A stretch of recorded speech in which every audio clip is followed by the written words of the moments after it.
Halo Rangers, balik lagi nih sama kita di podcast Boken, segmen Ngosan. Ngosan, ngobrol santai. Nah, hari ini hari memperingati RA Kartini ya. Ya, Kita akan membahas apa, Kak Herlin? Undang-Undang Tidak Kekerasan Seksual atau UU TPKS. Exactly. Betul. Itu yang masih anget-angetnya ya. Iya, bener banget. Anget-anget banget. Jadi UU TPKS kayak menarik banget. Benar. Nah, UU TPKS ini udah lama banget ya baru disahkan. Dari 2012 baru disahkan 2022. Which kita nunggu lama banget untuk itu. Maka dari itu segmennya ini habis gelap terbitlah terang. Terang gitu kan. Cocok banget lah ya Bener, sama bener. era Kartini yang diperjuangkan untuk wanita-wanita ya. Bener banget. 10 tahun menunggu kepastian tentang UU TPKS ini. Kepastian. Ya kan? Ngomong-ngomong nih tentang RUU TPKS. Nah, dari pandangan Kak Herlin sebagai laki-laki dulu deh, gimana? Kalau dari aku sendiri nih, adanya undang-undang ini disahkannya sangat angin segar ya untuk perempuan maupun anak-anak gitu. Karena sejatinya sekarang ini banyaknya tindak kekerasan seksual yang makin meningkat. Apalagi tidak adanya payung hukum yang jelas membuat para wanita ini enggan untuk speak up. Tetapi Betul. dengan adanya payung hukum yang jelas, kepastian hukum, wanita-wanita ini jangan takut lagi untuk speak up. Jadi harus lebih berani untuk mengutarakan jika mendapat kekerasan-kekerasan seksual. Betul. Nah, jadi kan kayak mungkin banyak banget ya kejadian-kejadian nih kayak orang apa sih strangers tuh tiba-tiba nyamperin terus memperlihatkan kemaluannya. Iya. Itu aku punya experience seperti itu. Itu bikin aku trauma sih. Maksudnya kayak anak SMP loh ya, anak SMP terus diperlihatkan seperti itu yang kayak kaget gak sih kita ya? Iya. Terus kita mau bingung mau ngomong ke orang tua, takut dimarahin ya kan? Mau ngomong ke temen tapi malu ya kan? Jadi kayak alhamdulillah nih gitu kan, RUU TPKS tuh udah kayak terbit gitu kan. Iya. Nah, Tenuku sendiri nih sebagai narasumber kita hari ini. Duta Genre. Dari Duta Genre 2021. Nah, menurut Tenuku sendiri RUU TPKS ini gimana nih setelah terbit gitu? Tentunya seneng banget sih ya Kak Iya. Teh. Apalagi kita sama-sama tahu ini tuh udah 10 tahun loh. Sebenarnya 2016 itu si RUU, dulu kan masih RUU ya sebelum disahkan.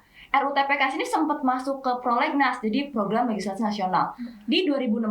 Jadi kayak wah kita udah ada harapan nih Iya. si RUU ini mau disahkan. Kalau dulu namanya masih RUU PKS, Rancangan Undang-Undang Penghapusan Kekerasan Seksual. Oh. Itu 2016 nih udah masuk ke prolegnas, terus kayak kita udah seneng lah ya, asik mau disahkan gitu kan. Ternyata mental keluar lagi. Nah, di 2020 masuk lagi prolegnas. Cuma ya kayak gitu, gak ada kejelasan apa-apa nih. Sementara kita tahu waktu itu lagi rame nih Omnibus Law gitu kan. Terus tiba-tiba set disahkan.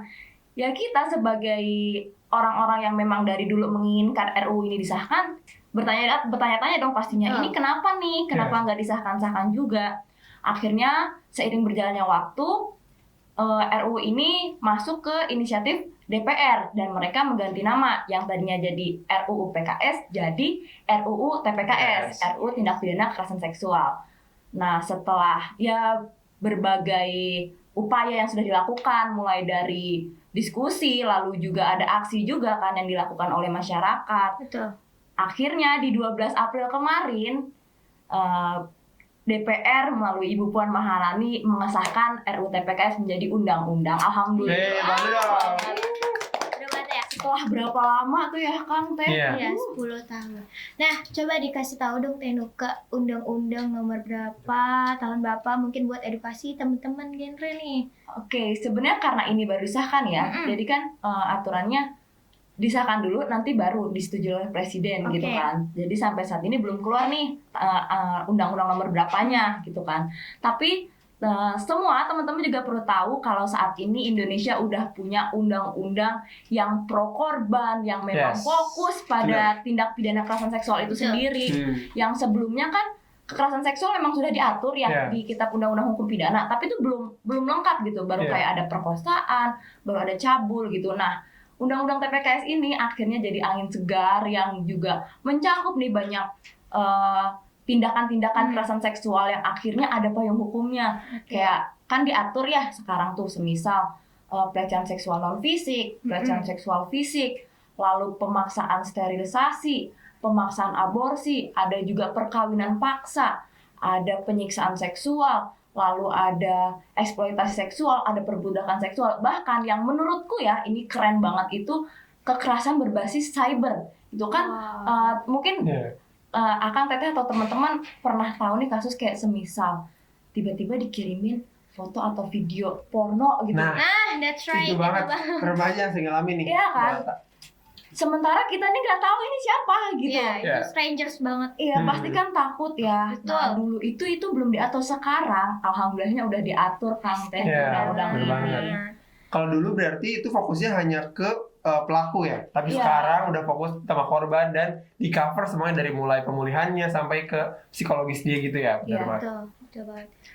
Menurutku juga ya, kelebihan dari undang-undang ini sekarang ini ada yang namanya restitusi atau ganti rugi gitu. Ini kan penting juga buat korban ya, karena korban itu kan kebanyakan ketika memang sudah mengalami kejadian tersebut, seperti apa yang tadi Teh Ulan bilang, trauma gitu kan. Pasti dia juga takut buat bersosialisasi lagi gitu kan. Jadinya ya dia kehilangan pekerjaan, lalu juga ya mengalami banyak kerugian lah, kerugian fisik, kerugian psikis, kerugian ekonomi. Sekarang nih di undang-undang ini ada sesuatu yang baru namanya restitusi atau ganti rugi, dan diatur nih di undang-undang ini. Ya, jadi si pelaku diwajibkan untuk membayar ganti rugi itu. Terus kalau semisal pelakunya dalam artian tidak mampu, dibayarin dulu dari negara. Jadi nanti pelaku ganti uangnya ke negara. Itu keren banget sih menurutku. Dimana ada undang-undang yang dia tuh fokus loh sama korban gitu. Itu kan sesuatu yang bagus dan keren. Dan dari undang-undang ini tuh undang-undang TPKS tuh. Nah, ngomong-ngomong tentang kekerasan, mungkin di lingkungan Tehnuke atau Tehnuke sendiri pernah nggak sih mengalami hal itu gitu? Dan Sebelum itu situ, apa tuh? mungkin sekarang ini banyaknya kekerasan seksual ini adanya di kalangan remaja ya, pendidikan gitu. Apalagi banyak institusi yang memang menjadi tempat hal tersebut dilakukan gitu. Nah, aku juga ini kebetulan sama Tehnuke ini pernah ngadain acara juga ya Teh di kampus kita tentang kekerasan seksual. Kita sampai bawa-bawa banner segala macam. Nah, itu seru banget mungkin. Mungkin bisa dijelasin nih Teh, seberapa penting peran remaja untuk memahami tindak pidana ini. Oke, ini sebenarnya kan berkaitan ya antara Kang Herlin sama Teh Ulan gitu kan. Aku sendiri pun pernah mengalami, dan kebetulan waktu itu aku pernah ikut magang di lembaga layanan yang memang fokus pada isu ini. Ternyata tuh datanya banyak gitu loh. Bahkan di kampus sendiri, setelah aku sempat mengadakan survei bareng dosen-dosen yang memang fokus di isunya, ternyata di kampus juga ada gitu loh. Ini kan Kang Herlin dan Teh Ulan juga sama-sama masih mahasiswa gitu kan. Kita masih ada di satu kampus yang sama. Terus setelah aku melihat hasil survei itu, kan ngeri juga, kayak ini gue tuh ke kampus buat kuliah loh, bukan buat dilecehin, tapi ternyata ada gitu loh. Dan ternyata hal ini pun juga dialami di kampus-kampus lainnya. Maka dari itu di tahun lalu, di 2021, akhirnya pemerintah khususnya Kemendikbudristek, Kementerian Pendidikan, Kebudayaan, Riset, dan Teknologi, menerbitkan sebuah peraturan menteri namanya Permendikbudristek nomor 30 tahun 2021 tentang pencegahan dan penanganan kekerasan seksual. Itu menurutku bagus loh. Jadi sekarang nih di dunia pendidikan juga udah ada loh payung hukumnya gitu kan. Ketika teman-teman mahasiswa ataupun misalkan teman-teman dosen, tenaga pendidikan, dan warga kampus yang mengalami pelecehan seksual gitu, mereka nggak takut buat ngelaporin, karena kan gimana ya, kadang kita juga takut buat ngelaporin karena adanya relasi kuasa. Misalkan kayak dosen sama mahasiswa gitu kan, kita tahu nih dosen tuh lebih tinggi daripada mahasiswa. Terus semisal ada oknum dosen ngelecehin kita, kayak misalkan ngajak bimbingan di luar nih, kayak gitu, terus modusnya bimbingan padahal mah sambil pegang-pegang dan segala rupa gitu kan. Itu kan ngeri ya buat kita ya, ngeri banget. Nah, terus mahasiswa ini takut buat ngomong gitu, karena dengan ancaman nanti kalau lo ngomong atau lo ngelapor DO ataupun nilai lu nggak aman, Yes. kayak gitu kan serem gitu ya. Atau mungkin nggak lulus. Iya benar, itu nggak lulus dan Ada say gitu. Ibu sama bapak kita tuh capek-capek ngumpulin duit gitu kan buat kita kuliah ya. Terus tiba-tiba dapat oknum kayak gitu kayak, are you crazy right? Nah, putus semua harapan. iya itu kan ngeri banget gitu Betul. ya. Iya. Bersyukurnya tahun lalu akhirnya pemerintah menerbitkan itu. Dan ini juga perlu diketahui nih buat teman-teman remaja, apalagi memang yang saat ini sedang berkuliah gitu kan. Iya. Kita harus sama-sama tahu supaya bisa sama-sama membagikan gitu kan. Kalau di kampus nih sekarang nih udah ada loh peraturan menteri yang mengatur tentang pencegahan dan penanganan kekerasan seksual itu sendiri gitu. Jadi semisal kayak kita ngalamin, nauzubillah lah ya. Iya. Atau semisal kita melihat teman kita nih jadi korban, kita bisa nguatin mereka buat minimal ngomong dulu Speak gitu. up Jangan lah ya. jangan dipendam sendiri gitu kan. Hmm. Karena ditakutkan kalau dipendam sendiri, suatu saat itu kan bisa jadi bom waktu. Betul. Yes. Gitu sih Kang Teh. Berarti peran remaja ini sangat penting banget ya buat RUU TPKS ini, karena ya kalau bukan kita medianya, siapa lagi ya kan? Apalagi yang udah remaja sekarang tuh udah melek-melek teknologi, Yes. melek-melek tentang hukum segala macam ya.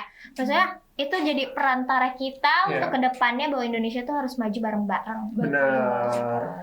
Dan juga harus punya temen yang kayak apa, bisa diajak curhat segala macam. Karena Betul. kalau kita mulainya langsung kepada orang tua ataupun kepada lembaga-lembaga yang terkait, karena enggan canggung gitu ya, atau Betul. takut. Betul. Mungkin teman-teman punya nih 1 orang atau 2 orang yang memang teman-teman ini nyaman untuk Dipercaya cerita, lah dipercaya ya, juga, betul. benar.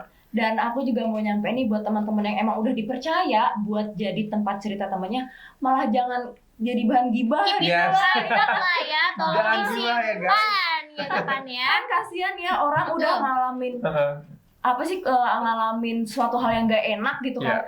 Malah yang distain jadi bahan gibah itu kan enak banget gak Betul sih? banget. Jadi teman-teman so keep silent gitu kan ya. Jangan gitu. Hashtag yang tahu-tahu aja. Iya, hashtag yang tahu-tahu aja. Gitu.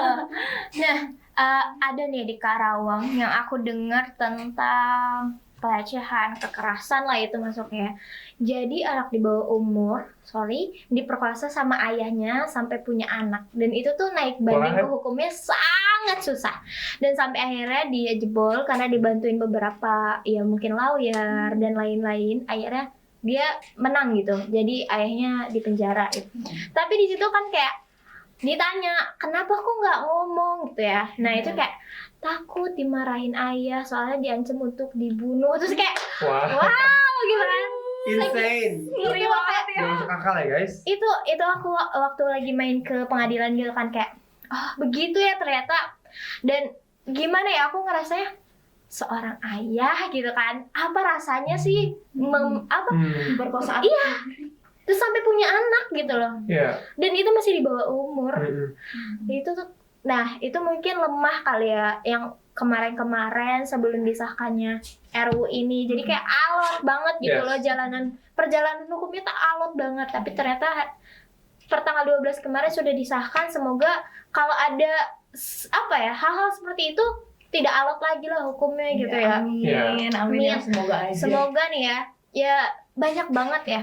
Aku juga pernah, kayaknya banyak banget cuma Wah, dia banyak loh di bulan Cici ini.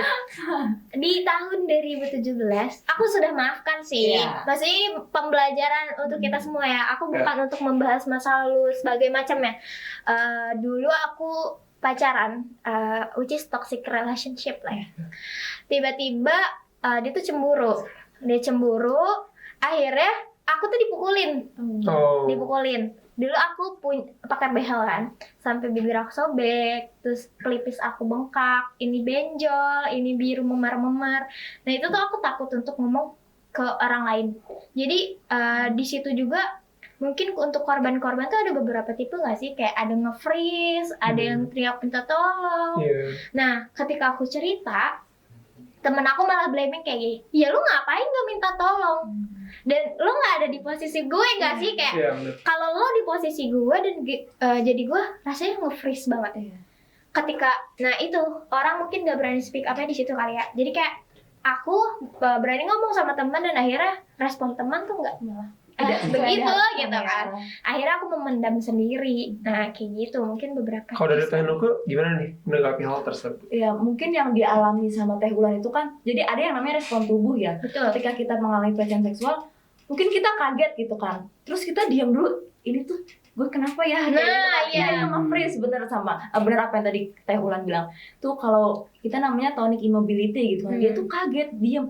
Kayak aduh, gue ini kenapa? Ya, Kayak salah gitu. apa gitu. Masih mikir dulu. Ini kenapa? Bener. Baru setelahnya kayak pasti ada merasa bersalah. Emang tadi gue ngapain ya? Betul, Emang betul ada yang salah dari gue? Padahal kita nggak salah gitu kan. Kita tidak menginginkan perlakuan itu gitu, tapi kenapa orang lain lakuin itu, emang gue salah apa? Malah jadinya kita menyalahkan diri sendiri. Iya, gitu betul kan. banget. Betul banget. Terus memang banyak sekali seperti itu, dan ya sama pengalaman Teh Ulan, banyak juga korban yang ketika cerita malah dapet blaming, malah Iya. dia victim blaming gitu kan. Iya. Kayak caper kali cerita ceritanya. Kenapa dari awal nggak ngomong gitu? Ya kalau misalkan gue bisa, gue juga maunya dari awal ngomong gitu Iya. kan. Betul banget. Tapi kan kita ada pikiran-pikiran yang kayak, duh gue takut dikira bohong nih gitu. Terus kalau misalkan gue cerita, takut dikira emang caper aja gitu kan. Pasti kan ada pertimbangan-pertimbangan lain gitu kan. Tapi malah orang-orang dengan seenaknya ngejudge, caper doang kali ini Iya, mah, betul. bohong doang. Terus kenapa lu dari awal nggak ngomong? Atau semisal, lu kenapa dari awal nggak ngelawan gitu kan. Iya, atau teriak gitu ya, minimal gak bisa. Betul ya, kalau bisa gue juga dari awal mau ngelakuin Betul, itu. betul banget. Tapi kan Bener-bener. respon tubuh setiap manusia itu kan beda, Beda. gitu kan. Mungkin Teh Ulan nggak bisa, atau mungkin saya bisa, Kang Herin nggak bisa, kan beda-beda gitu. Iya. Kita tidak bisa menyamaratakan gitu Iya. kan. Makanya tadi yang aku bilang, kalau emang teman-teman dijadikan tempat buat temennya cerita pengalaman yang ini, jangan ngejudge lah gitu ya. Cukup didengarkan dulu aja. Iya. Mungkin yang diperlukan sama kita cuma didengarin. Iya, dengerin doang. Iya, atau setelahnya kalau emang teman-teman mau membantu, teman-teman bisa mengajak temennya ke lembaga layanan emang fokus di isu ini gitu Iya. kan, Betul. yang memiliki fasilitas-fasilitas, baik itu fasilitas psikologis gitu kan, karena kan ya kita sama-sama tahu lah ya, kalau kasus kayak gini kan pasti kena mental gitu. Betul. Bener. Ya, jadi sebenarnya tuh balik lagi ya, kalau orang bercerita pasti maunya didengar aja. Mungkin responnya cukup, loh kenapa, emang ada masalah apa? Itu lebih enak gak sih? Akhirnya Iya. kita cerita curhat bagaimana alur ceritanya, dan akhirnya kita punya jalan keluar. Nah Benar. itu. Karena mungkin zaman sekarang ini orang-orang ini nggak ngerti apa yang dibutuhkan orang lain, tapi at least sebagai pendamping teman-teman yang memang membutuhkan gitu.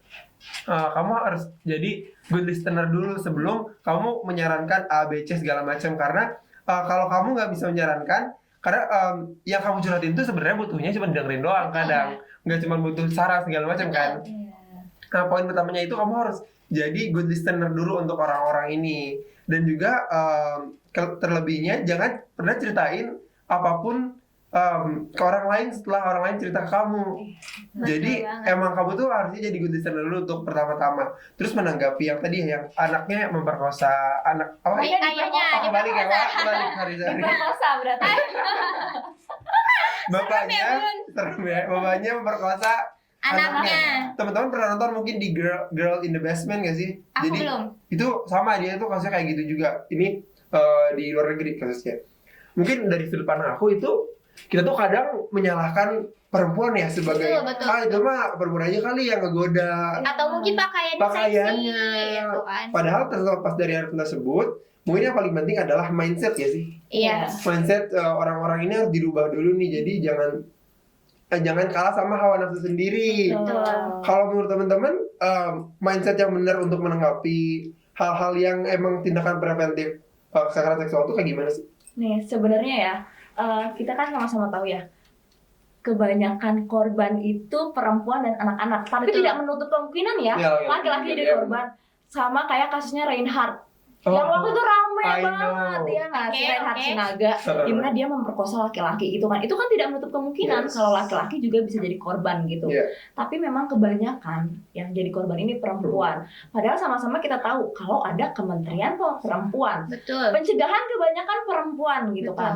Terus nih kenapa nih kok masih perempuan yang lemah gitu kan? Berarti kan masih adanya budaya, masih adanya pola pikir di mana laki-laki tuh punya kuasa nih terhadap hak tubuh perempuan gitu kan. betul. Makanya juga aku menyampaikan kalau ada loh sekarang yang namanya generasi aliansi laki-laki baru. Wah, apa tuh? Jadi aliansi laki-laki baru itu sebenarnya kayak gerakan sosial di mana memang laki-laki yang sepakat sama kesetaraan gender dan juga keadilan terhadap perempuan gitu. Awalnya mereka mikir sama kayak tadi, ini kan udah ada Kementerian Perempuan ya, udah ada perlindungan perempuan. Tapi kenapa sih korbannya masih banyak perempuan? Akhirnya mereka bertemu, berdiskusi dan menyepakati kalau oh iya, ternyata memang di budaya kita ini masih menganggap kalau laki-laki ini punya kuasa gitu loh. Akhirnya mereka membentuk yang namanya gerakan aliansi laki-laki baru dengan tujuan mendukung kesetaraan dan juga mendukung keadilan terhadap perempuan gitu sih. Dan mungkin ini juga bagus gitu kan. Akhirnya, akhirnya ada laki-laki yang beranggapan kalau sebenarnya ini kita tuh sama gitu kan, sama-sama manusia, sama-sama tidak mau disakiti gitu kan. Alangkah lebih baik jika tidak mau disakiti kan jangan nyakitin. Betul, nice banget. Itu of the day ya, kalau nggak mau nyakitin jangan dibalik. Kalau mau disakitin jangan nyakitin. Begitu. Quote of the day Nuke 2022. Iya sih, emang based on artikel yang aku baca tuh 58% bahwa korban kekerasan seksual itu perempuan dan juga anak-anak. Itu. Karena memang posisi mereka ini bisa dibilang sebagai posisi rentan gitu kan. Makanya ini kalau di gender sendiri kita tuh belajar tentang kesehatan reproduksi segala macam, memahami hal tersebut ya, untuk tindakan-tindakan yang memang akan terjadi di kemudian hari untuk meminimalisir hal tersebut. Mungkin dari gender sendiri ini hal apa sih yang memang bisa mempengaruhi tentang kekerasan seksual ini, materi-materi gender? Mungkin ada yang mau disampaikan nggak, Dok? Seperti contohnya mempelajari kesehatan reproduksi untuk anak-anak. Ya, itu juga perlu kan mempelajari kesehatan reproduksi, lalu juga dari kecil kita diajarkan untuk mengenal tubuh kita sendiri gitu. Dengan menyebut ya kalau organ reproduksi perempuan itu namanya vagina gitu, dan laki-laki itu penis gitu kan. Jadi dari awal tuh kita udah tahu gitu kan. Lalu juga diajarkan untuk membatasi perlakuan-perlakuan apa aja yang bikin orang gak nyaman. Kalau misalkan aku suka sama kamu nih, terus diajarkan dari kecil, aku boleh nggak peluk kamu gitu kan, aku boleh nggak cium kamu, itu kan ada yang namanya perizinan terlebih dahulu gitu kan, sehingga nanti ketika dewasa si anak ini udah terbiasa buat apa-apa minta izin dulu gitu, nggak asal langsung comot, nggak asal langsung cium gitu kan. Karena ketika semisal itu tidak diajarkan, orang si anak tersebut ini akan tumbuh jadi orang yang seenaknya gitu. Ya semau gue, suka-suka gue, kalau gue suka ya gue ambil gitu. Padahal kan ada hak orang lain di sana. Dan itu perlu dipelajari sejak kecil, dan bersyukurnya di materi genre ini tuh ada, kita membahas dan mempelajari ini gitu. Genre itu keren banget sih. Banyak banget ruang lingkupnya ya. Iya. Jadi ini ilmu parenting juga buat orang tua. Ini ya sangat membantu. Jadi kayak bagian tubuh mana yang tidak boleh dipegang, bagian tubuh apa yang boleh dipegang. Terus juga kita harus meminta sesuatu tuh harus ada perizinan dari orang tersebut. Jadi ya gitu, menikah muda itu tidak gampang. Balik lagi ya, cinta tak selamanya indah deh.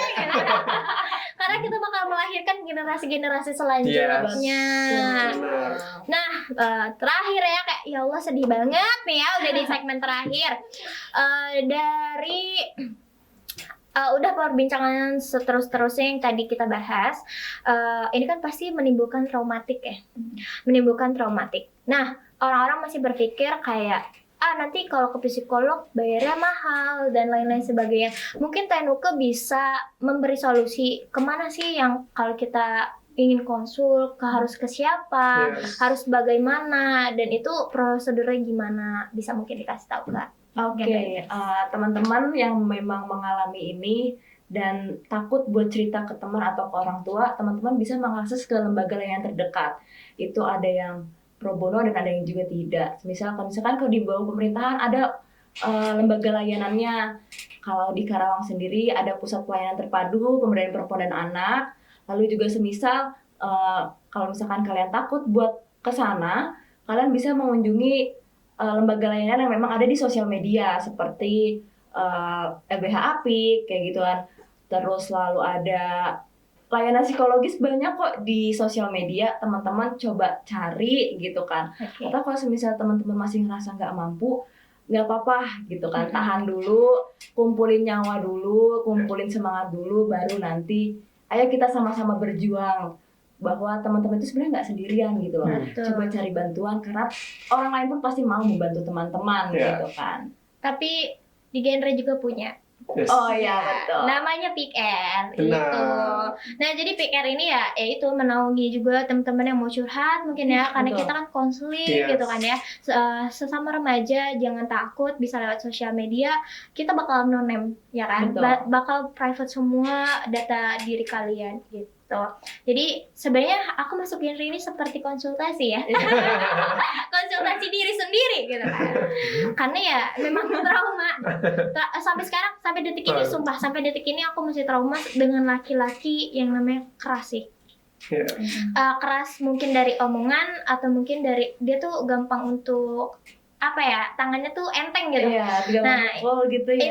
Itu aku trauma banget sampai akhir kan kalau ditanya pengen nikah muda nggak pengen, tapi nggak tahu kenapa kalau ketemu orang takut gitu, ketemu laki-laki tuh takut kalau itu harus terulang lagi gitu. Nah mungkin dari Kanuka atau Kak Herlin coba dijelaskan Pick R itu apa sih, mungkin Nah. ada yang nggak tahu.